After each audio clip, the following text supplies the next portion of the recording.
YCP కీలక నేత మాజీ ఎంపీ నందికాం సురేష్ జైలు నుంచి విడుదలయ్యారు. పలు కేసుల్లో 145 రోజులుగా జైల్లో ఉంటున్న నందికాం సురేష్ కు వెలగపూడికి చెందిన మరియమ్మ అనే మహిళ హత్య కేసులో కోర్టు బెయిల్ మంజూరు చేయడంతో ఇవాళ ఉదయం జైలు నుండి విడుదలయ్యారు. 10,000 రూపాయల పూచీకత్తు సమర్పించిన నందికాం సురేష్ ని జైలు అధికారులు విడుదల చేశారు.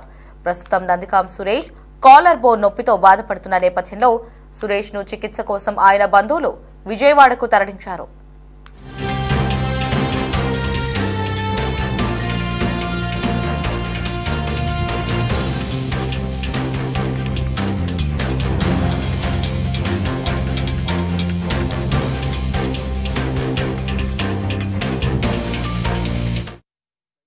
కాగా మాజీ ఎంపీ నందికాం సురేష్ కు గుంటూరు కోర్టు బెయిల్ మంజూరు చేసింది.